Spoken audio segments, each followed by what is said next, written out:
we're gonna sketch something which I do every morning on weekdays. This is Brazilian Jiu-Jitsu, and this is my professor. Let's go.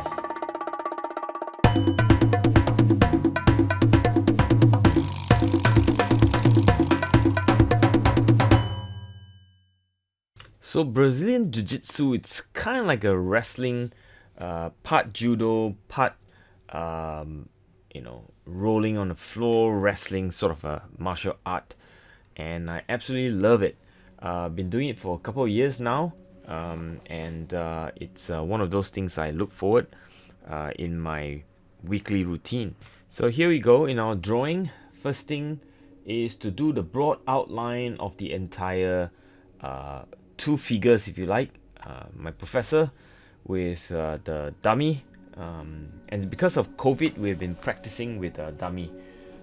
And actually, when you're drawing something like this, just make sure your sort of proportion on the macro level is right, and then you go in and fill in all the negative space, the space between the legs and the body of the dummy, and make sure you capture the hands and the feet, but not necessarily the fingers and the toes. I mean, maybe the big toe and the thumb, but that's it, right? Don't do too much of the details, because after all, the postcards is so small, you can't afford to do too much of details in the drawing. So once I'm done with that, I'm going to go in with dark colors. In this case, it will be phthalo green, permanent alizarin crimson, and French ultramarine.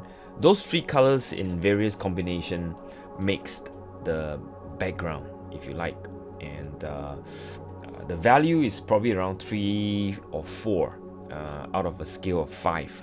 The whole idea is just to blur out the background, basically, and as you can see, the figures will pop because the background is so dark, and then I drop in some of the cadmium yellow, and cadmium orange just for fun, and it's also a texturing technique.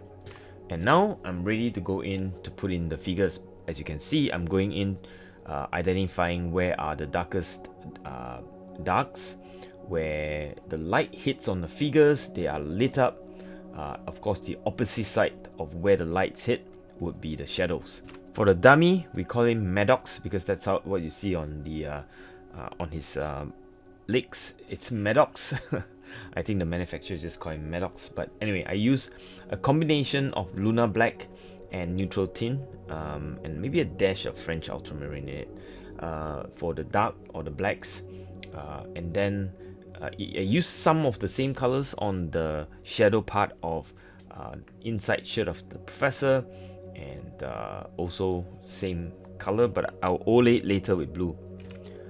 I do dilute quite a fair bit towards the lit up part of the figures. In other words, one part where I'm putting in the shadows, I'm using water or pretty much transparent water just to wash down, if you like. I put in some of the reds where you can see leaf highlights, and then wash that away with soft edges. And yeah, as you can see, all I'm trying to do is just create the form or the three-dimensional sense of the figure. I'm putting in a bit of a shadow right now, and just to indicate where I want the shadow to be.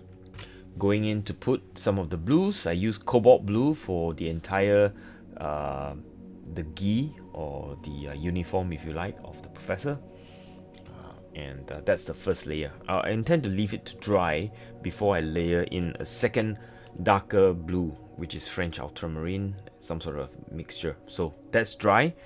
Do be patient when you allow your first layer to dry, otherwise your layering may not be so effective. So as you can see, I'm observing where I think the second layer needs to be, French ultramarine on cobalt, and it's basically copying the shapes of the darker part of the uniform. So at this point, there is a bit of three-dimensional sense of the professor on the floor, as well as the dummy. And if you're interested, this position he was teaching the spider guard towards a triangle well, anyway, getting too technical. But as you can see, I'm going in with another layer. This is probably the third layer of darks.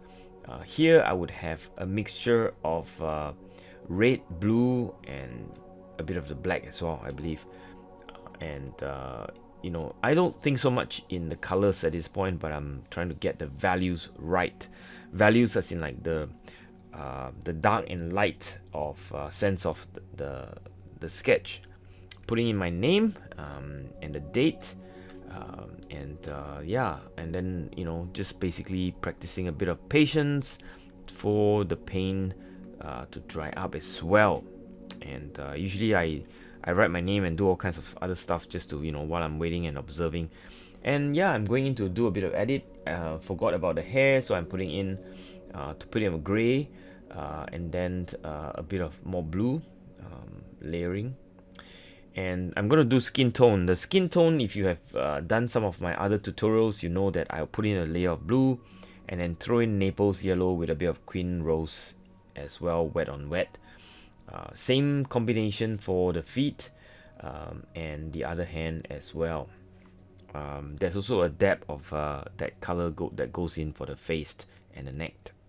Yeah, I think we are about done. So then I'm going in to do a bit of highlights, basically the writing, because I've kind of just painted over the labels, and then I'm writing in using a white gel pen to capture back some of the writing, Maddox and Evolve. Yeah, that's a gym that I train in. So that's it. I hope you enjoyed this video. Take care and stay safe wherever you are. Bye.